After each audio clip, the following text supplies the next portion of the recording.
और ये शुभ कार्य संपन्न करें। और जैसा कि आप देख रहे हैं, आपकी दाईं तरफ लगे शिलापटों का अनावरण धीरे धीरे हटता हुआ और ये सौगात जनपद कासगंज को समर्पित होती हुई। जी हाँ, जोरदार तालियां देखिए आपके दाहिनी तरफ शिलापटों से अनावरण करता हुआ और प्रगति के पथ पर अग्रसर हमारा ये कासगंज विकास की नई गति को अपने उस नए रूप में प्रतिपादित करता जनपद कासगंज। बहुत सारी बधाइयां, शुभकामनाएं। 724 करोड़ रुपए की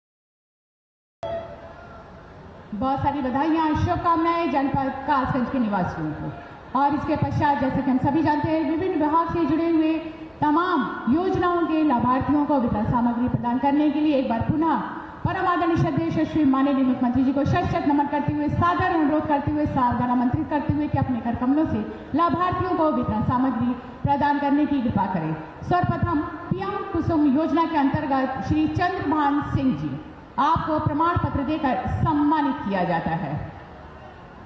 चंद्रभान सिंह जी।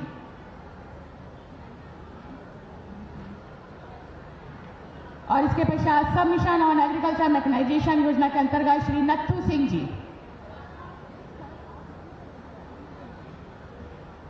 और इसके पश्चात टैबलेट वितरण योजना के तहत दिव्यांग सोलंकी आपको टैबलेट प्रदान की जाती है। जोरदार तालियां सभी लाभार्थियों के लिए। विभिन्न योजनाओं के तहत स्वरोजगार योजना के अंतर्गत बालाजी आजीविका स्वयं सहायता समूह कुमारी रिंकी, आप देख रहे हैं जूट की डॉल आपने बनाई थी, प्रमाण पत्र आपको प्रदान किया जाता है। देखिए स्क्रीन पर जूट की डॉल दिखाई जा रही है। जोरदार तालियां रिंकी के लिए। आपको प्रमाण पत्र प्रदान किया जाता है। मुख्यमंत्री आवास योजना ग्रामीण के तहत आवास की चाबी प्रदान की जाती है श्रीमती सुनीता देवी जी को। और इसी क्रम में मुख्यमंत्री युवा स्वरोजगार योजना के तहत 5 लाख का चेक आपको प्रदान किया जाता है बबलू यासीन जी को नमकीन उद्योग के लिए। और 10 लाख रचना बघेल जी को आपको ब्यूटी पार्लर के उद्योग के लिए आपको प्रदान किया जाता है। जोरदार तालियां महिला सशक्तिकरण के लिए। स्वामित्व योजना के तहत घरौनी प्रमाण पत्र श्री जयचंद जी को प्रदान किया जाता है। प्रधानमंत्री आवास योजना शहरी के अंतर्गत श्रीमती सन्नो आपको आवास की चाबी प्रदान की जाती है। एक बार जोरदार तालियां सभी लाभार्थियों के लिए। आयुष्मान कार्ड योजना के तहत जनाब सिराजुद्दीन आपको आयुष्मान कार्ड प्रदान किया जाता है। एक बार जोरदार तालियां सभी लाभार्थियों के लिए। श्री सुनहरी लाल जी आपको भी आयुष्मान कार्ड प्रदान किया जाता है। इसी क्रम में श्री धर्मेंद्र जी आयुष्मान भारत योजना के तहत आयुष्मान कार्ड प्रदान किया जाता है। इसके पश्चात मुख्यमंत्री बाल सेवा योजना सिमरन कोविड-19 के तहत आपके पिताश्री के डेथ के पश्चात आपको लैपटॉप प्रदान किया जाता है शिक्षा के इस नई कड़ी को जोड़ने के लिए। बहुत बहुत धन्यवाद, आभार परम आदरणीय श्रद्धेय श्री माननीय मुख्यमंत्री जी का कि अपने कर कमलों से लाभार्थियों को वितरण सामग्री प्रदान करने के लिए जोरदार तालियों के साथ अभिवादन। भगवान वरा की इस पावन भूमि पर आज 191 करोड़ 66 लाख रुपए की लागत से 26 हेक्टेयर में विकसित नवनिर्मित पुलिस लाइन का लोकार्पण परम आदरणीय श्रद्धेय श्री माननीय मुख्यमंत्री जी के कर कमलों के माध्यम से संपन्न हुआ, जिसके लिए बस जोरदार तालियों के साथ स्वागत। तो आइए देखते हैं हमारे इस नवनिर्मित पुलिस लाइन पर आधारित एक छोटी सी लघु फिल्म।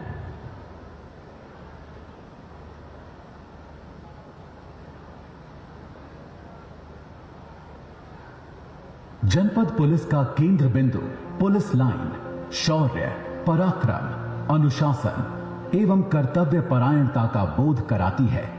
ये परिसर पुलिस की शक्ति और ऊर्जा का प्रतीक है। नवसृजित जनपद कासगंज में पुलिस लाइन निर्माण के लिए उत्तर प्रदेश सरकार द्वारा 25.63 हेक्टेयर भूमि अधिग्रहित कर वर्ष 2018 में पुलिस लाइन का निर्माण कार्य प्रारंभ किया गया। पुलिस कर्मियों की सुख सुविधाओं एवं आवश्यकताओं को ध्यान में रखकर इस परिसर का निर्माण सृजित किया गया है। नवनिर्मित पुलिस लाइन के अंतर्गत न केवल प्रशासनिक भवनों का बल्कि पुलिस अधिकारियों एवं कर्मचारियों के आवासीय भवनों के भी निर्माण किए गए हैं। इस एकीकृत परिसर में अनुशासन एवं ड्रिल के लिए परेड ग्राउंड बनाए गए, तो जवानों एवं उनके परिजनों की फिटनेस के लिए खेल का मैदान, आधुनिक सुविधा युक्त जिम व बैडमिंटन हॉल का भी निर्माण किया गया। इस परिसर में प्रशासनिक भवन, क्वार्टर गार्ड, जिला नियंत्रण कक्ष, अस्पताल, auditorium, multipurpose hall, gym, canteen, police modern school, library, परिवहन शाखा, राजपत्रित या अराजपत्रित अधिकारियों के लिए गेस्ट हाउस के साथ साथ अपर पुलिस अधीक्षक व पुलिस उपाधीक्षक के 5 आवास, प्रतिसाद निरीक्षक के 1 आवास, निरीक्षक अथवा उप निरीक्षक स्तर के 96 आवास, मुख्य आरक्षी अथवा आरक्षी स्तर के 240 आवासों के निर्माण सहित 1000 जवानों की क्षमता की 5 बैरकों के निर्माण किए गए हैं। इन सभी बैरकों में जवानों के लिए अलग अलग भोजनालय के भी निर्माण किए गए हैं। यहां पर रिक्रूट आरक्षी प्रशिक्षण केंद्र के संचालन की व्यवस्थाएं भी की जा रही हैं। प्रदेश सरकार द्वारा पुलिस लाइन परिसर में उत्कृष्ट निर्माण कार्य हेतु 191.01 करोड़ की धनराशि प्रदत्त की गई, जिसका निर्माण कार्य पुलिस आवास निर्माण निगम उत्तर प्रदेश द्वारा किया गया। नवनिर्मित पुलिस लाइन कासगंज का उद्घाटन उत्तर प्रदेश के यशस्वी मुख्यमंत्री माननीय श्री योगी आदित्यनाथ जी के कर कमलों से आज किया जा रहा है। लगभग 65 एकड़ के विशालकाय क्षेत्रफल में नवनिर्मित पुलिस लाइन परिसर कासगंज पुलिस विभाग एवं उत्तर प्रदेश सरकार के लिए एक गौरवपूर्ण उपलब्धि है। इस अद्वितीय पुलिस लाइन परिसर के निर्माण के लिए कासगंज जनपद एवं पुलिस परिवार माननीय मुख्यमंत्री महोदय का हृदय से आभार प्रकट करते हैं। एक बार जोरदार तालियों के साथ बधाई हो आप सभी को, बहुत सारी बधाइयां, शुभकामनाएं और दिल की गहराइयों से आभार प्रकट करते हुए यशस्वी माननीय मुख्यमंत्री जी का जोरदार तालियों के साथ अभिनंदन वंदन स्वागत यशस्वी माननीय मुख्यमंत्री के। अपनी मेहनत, लगन, परिश्रम और कुशल नेतृत्व और साथ ही साथ अपनी अद्भुत और अनोखी कार्यशैली से सभी के हृदय में अपना स्थान बनाने वाले और सभी के जीवन को सरल और सहज बनाने वाले, अपनी गरिमामय उपस्थिति से वैश्विक पटल पर उत्तर प्रदेश का गौरव बढ़ाने वाले परम आदरणीय श्रद्धेय यशस्वी माननीय मुख्यमंत्री जी को शत नमन करते हुए, सादर आमंत्रित करते हुए, सम्मान अनुरोध करते हुए कि अपने आशीर्वचन से हम सभी को अंकित करने की कृपा करें। एक बार जोरदार तालियों के साथ अभिनंदन वंदन स्वागत। जय जय श्री राम।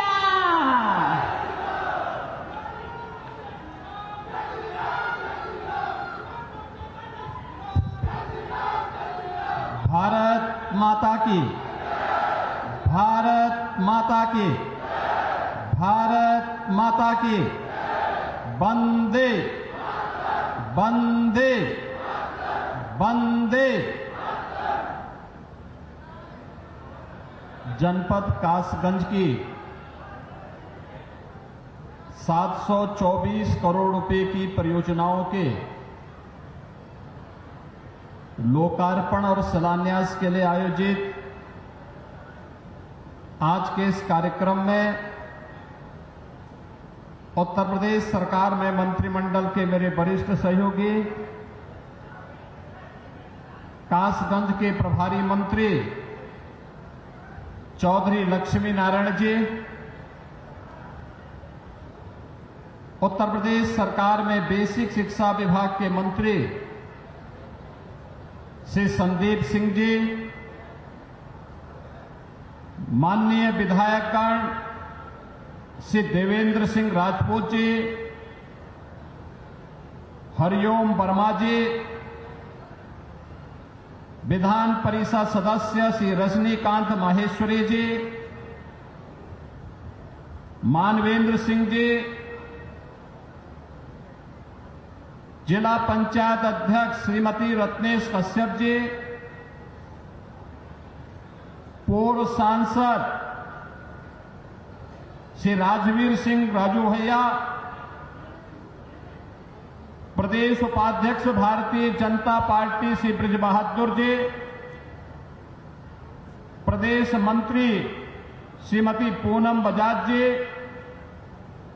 जिलाध्यक्ष नीरज शर्मा जी, कासगंज की नगरपालिका परिषद के अध्यक्ष श्रीमती मीना माहेश्वरी जी,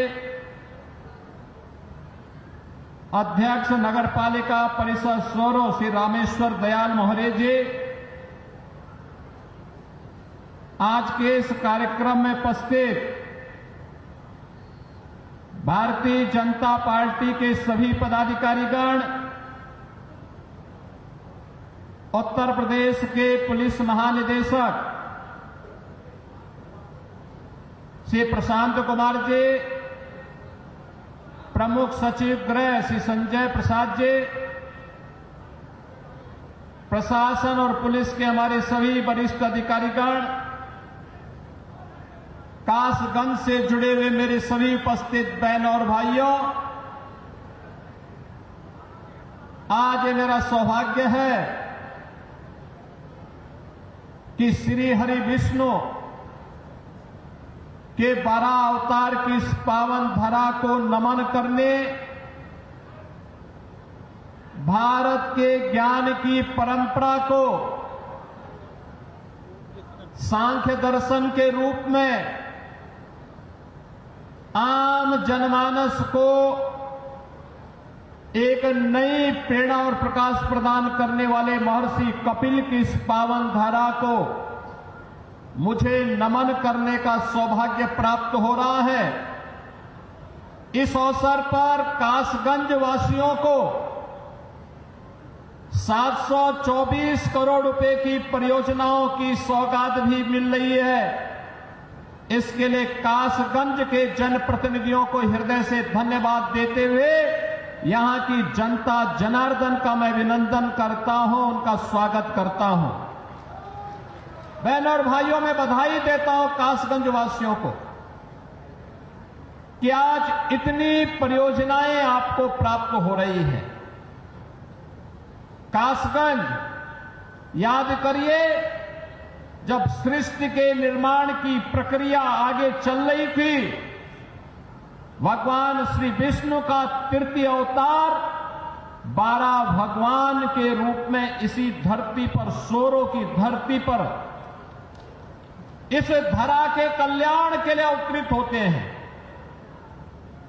सोरों की इस पावन धरा को, जो कासगंज जनपद की पावन धरा है, इसको नमन करता हूं। और ये हमारा सौभाग्य है कि सोरों के इस आध्यात्मिक महत्व को हमारी डबल इंजन की सरकार ने समझा है। प्रधानमंत्री मोदी जी के विरासत और विकास के इस कार्यक्रम को हम लोगों ने समझाई है, बल्कि उसको प्रभावी ढंग से क्रियान्वयन कैसे होना चाहिए, आज सोरों के अंदर चल रही विकास की परियोजनाएं, कासगंज के अंदर चलने वाली विकास की परियोजनाएं उसका उदाहरण है। और उन्हीं के लोकार्पण और शिलान्यास के लिए आज मुझे आपके इस जनपद में आने का सौभाग्य प्राप्त हुआ है।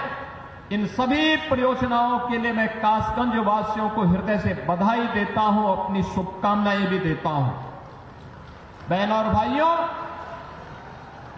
यूनिफॉर्म की क्या कीमत होती है और उसका क्या महत्व होता है, आपने अभी ऑपरेशन सिंदूर के माध्यम से पाकिस्तान की कमर को तोड़ने वाले भारत माता के बहादुर जवानों के शौर्य के माध्यम से देखा होगा।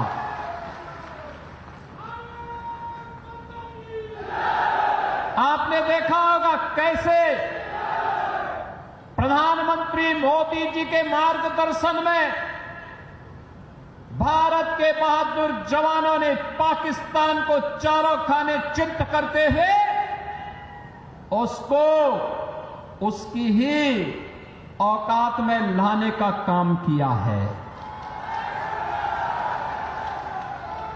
अगर हमारे पास मजबूत सेना नहीं होती, भारत माता के पास बहादुर जवान नहीं होते तो पाकिस्तान जैसे दुश्मनों के रहते हुए देश की जनता कैसे सुरक्षित रहती, कैसे सुरक्षित रहती। अब तो भारत ने बता दिया है कि अगर हमारे एक नागरिक को भी छेड़ोगे तो अपने अस्तित्व के लिए जूझोगे, अपने अस्तित्व के लिए जूझोगे। और आज पाकिस्तान दुनिया के अंदर गुहार लगा रहा है कि जान बकस दो एक बार। बहनों और भाइयों, ये इसलिए क्योंकि पिछले 10 वर्ष में प्रधानमंत्री मोदी जी के नेतृत्व में सेना के आधुनिकीकरण को लेकर के, सेना के सुदृढ़ीकरण को लेकर के लगातार कार्य हुए हैं।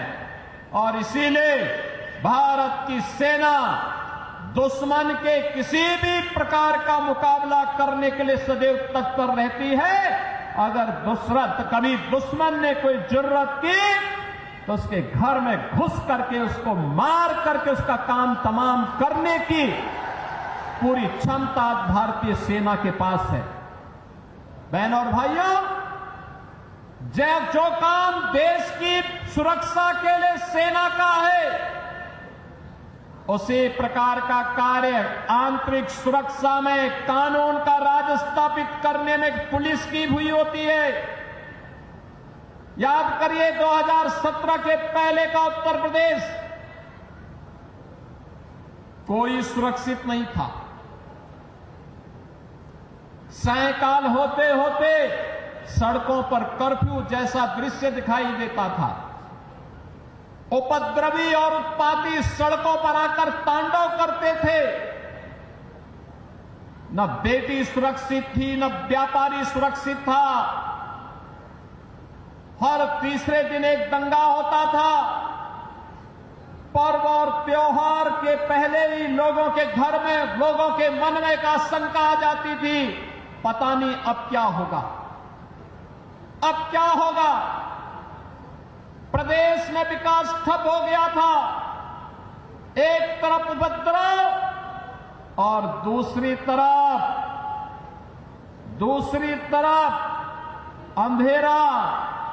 इन दोनों के बीच का समन्वय था समाजवादी पार्टी और पहले की 2017 की पहले की सरकारें।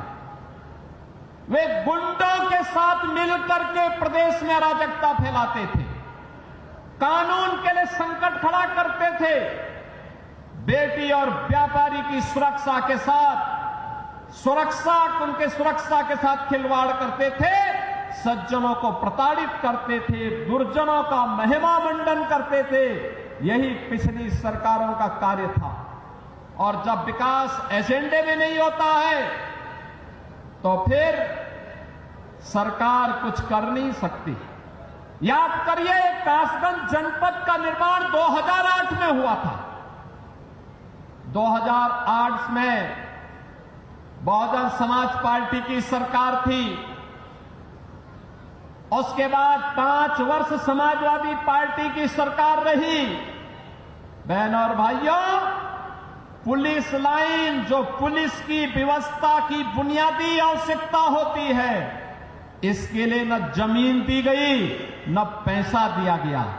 और केवल कासगंज नहीं, उत्तर प्रदेश के लगभग 12 जनपद ऐसे थे जिनमें जिला मुख्यालय नहीं थे, पुलिस लाइन नहीं थी, डीएम और एसपी भी किसी ब्लॉक में बैठने के लिए मजबूर होते थे। बुनियादी सुविधाओं के अभाव में कैसे 25 करोड़ जनता की कोई सुरक्षा करता। लेकिन आज उत्तर प्रदेश पुलिस देश के अंदर एक मॉडल के रूप में देखी जा रही है, एक मॉडल के रूप में आधुनिक सुविधाओं से युक्त, हर प्रकार के संसाधनों से युक्त। और माफिया का तो काल ही बन गई है पुलिस। अब माफिया पैरेलल एक समानांतर सरकार नहीं चला सकता, किसी गरीब की प्रॉपर्टी पर कब्जा नहीं कर सकता, सज्जन शक्ति को प्रताड़ित नहीं कर सकता, बेटी और व्यापारी की सुरक्षा पे सेंध नहीं लगा सकता है। अगर लगाएगा तो उसे मालूम है अगले चौराहे पर यमराज उसका इंतजार कर रहा होगा और फिर राम नाम सत्य है कि यात्रा निकलनी प्रारंभ हो जाएगी। बहनों और भाइयों, ये नए भारत का नया उत्तर प्रदेश है। आज मुझे 191 करोड़ रुपए की लागत से बने हुए कासगंज के अत्याधुनिक पुलिस लाइन के लोकार्पण का अवसर भी प्राप्त हो रहा है। ये लोकार्पण केवल एक पुलिस के लिए नहीं, पुलिस के लिए यहां अत्याधुनिक सुविधाएं दी गई हैं। 1000 बैरक बनाए गए हैं, 1000 पुलिस कार्मिकों के लिए बैरक बनाए गए हैं। यहां पर पुलिस के जुड़े हुए अधिकारियों के लिए आवासीय सुविधा भी दी गई है। पुरुष हो या महिला कांस्टेबल या अधिकारीगण, इन सबके लिए सुविधाएं दी गई हैं। ऑडिटोरियम भी बनाया गया है, लेकिन साथ साथ यहां पर पुलिस की वे आधुनिक सुविधाएं भी इनको प्राप्त हो रही हैं जो एक आधुनिक पुलिस को प्राप्त होने चाहिए। और ये मॉडल बना है। उत्तर प्रदेश पुलिस आवास निगम ने एक समय सीमा के अंदर इसे निर्माण करते हुए आज समर्पित किया है और यह कार्यक्रम अनवरत रूप से आगे बढ़ेगा। अब पुलिसकर्मी भी टूटे हुए एस्बेस्टस के बैरक में नहीं रहेंगे, बल्कि हाई राइज बिल्डिंग के किसी अच्छे शानदार आवासीय सुविधाओं से युक्त बैरक में रह करके सुरक्षा का शानदार मॉडल खड़ा करेंगे। यह पुलिस लाइन कासगंज इसका एक उदाहरण बनकर के उतरी है।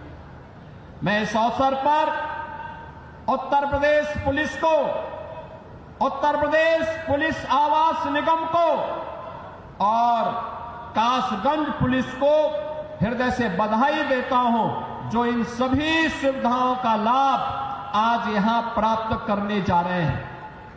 बहनों और भाइयों, आज यहां पर कासगंज के अनेक परियोजनाओं की सौगात भी कासगंज वासियों को प्राप्त हो रही है।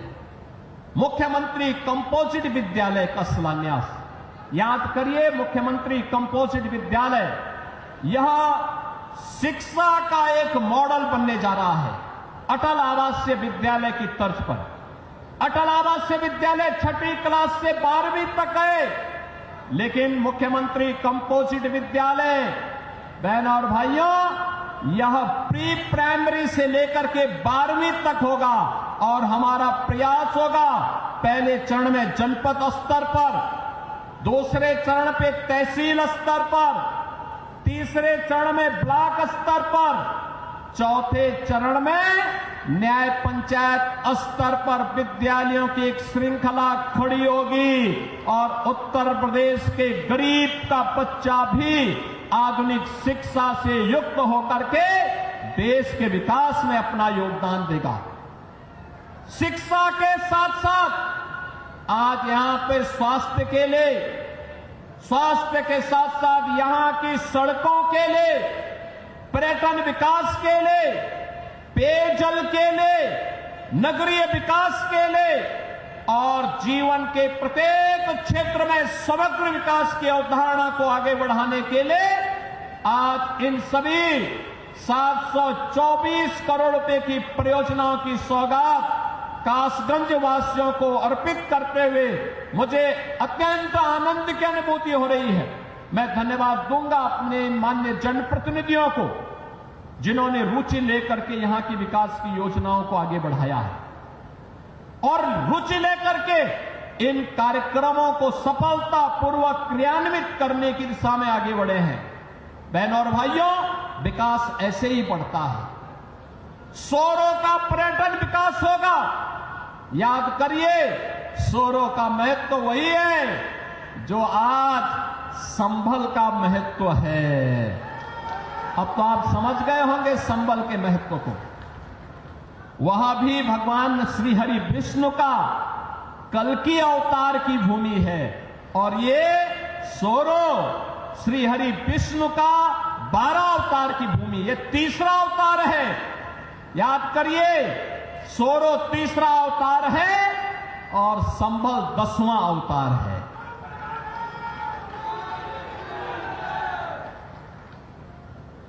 श्री हरि विष्णु का ही अवतार भगवान श्री कृष्ण भी हुए और श्री हरि विष्णु का ही अवतार मर्यादा पुरुषोत्तम भगवान श्री राम भी हुए। ये सभी श्री हरि विष्णु के, जिन्होंने इस सृष्टि के कल्याण के लिए समय समय पर अवतार लेकर के मानवता के कल्याण का मार्ग प्रशस्त करते हुए धर्म की संस्थापना के लिए इस धराधाम पर आए हैं। पर्यटन विकास के माध्यम से जैसे आज अयोध्या का विकास हुआ है, जैसे आज मथुरा वृंदावन के समग्र विकास की एक बड़ी कार्य योजना को लेकर के हम आगे बढ़े हैं, ऐसे ही सोरो के विकास के कार्यक्रम को लेकर के भी हम आगे बढ़ेंगे। इसके माध्यम से कासगंज का विकास होगा।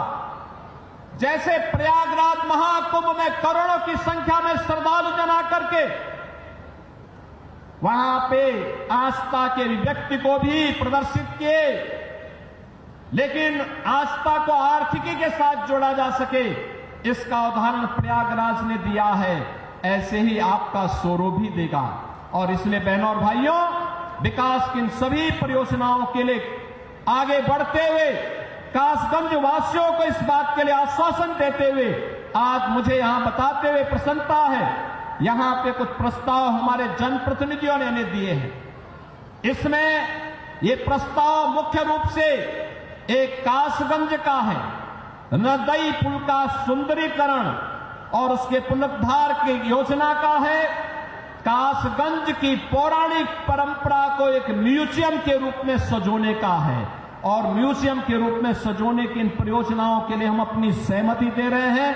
कासगंज वासियों में अपनी पौराणिक परंपरा के बारे में इस बात की जानकारी हो सके। नगर पंचायत सोहावर ये अमापुर का है, यहां पर बाईपास के निर्माण का कार्य होगा और साथ साथ दरियागंज में झील के सुंदरीकरण के प्रस्ताव को भी हम आमंत्रित कर रहे हैं। ये सभी प्रस्ताव आते हैं तो कासगंज जनपद को समग्र विकास की दिशा में आगे बढ़ाने में मदद मिलेगी। एक बार फिर से कासगंज की इस नवीन पुलिस लाइन के उद्घाटन कार्यक्रम, कासगंज की 724 करोड़ रुपए की परियोजनाओं के लिए मैं सभी जनप्रतिनिधियों को हृदय से बधाई देता हूं। कासगंज वासियों को मैं हृदय से अभिनंदन करते हुए मैं विश्वास करता हूं कि सुरक्षा और विकास का, सुरक्षा और सुशासन का, विरासत और विकास का जो डबल इंजन सरकार का समन्वय है, इस समन्वय को आगे बढ़ाने के लिए आप सदैव तत्पर होकर के कार्य करेंगे। आप सबके प्रति मेरी मंगल में शुभकामनाएं हैं। धन्यवाद। जय हिंद। बहुत बहुत धन्यवाद। अपने प्रेरणादायक संबोधन से हम सभी को अन्वित कर रहे थे परम आदरणीय श्रद्धेय यशस्वी माननीय मुख्यमंत्री जी। एक बार जोरदार तालियों के साथ अभिनंदन वंदन स्वागत। जोरदार तालियां। भारत माता की, भारत माता की। यूट्यूब पर लाइव खबरें देखने के लिए MK UP national 24x7 news channel को सब्सक्राइब करें और ज्यादा से ज्यादा शेयर करें। फिर मिलते हैं ऐसी अन्य बड़ी खबरों के साथ। देखते रहिए MK UP national 24x7 news channel.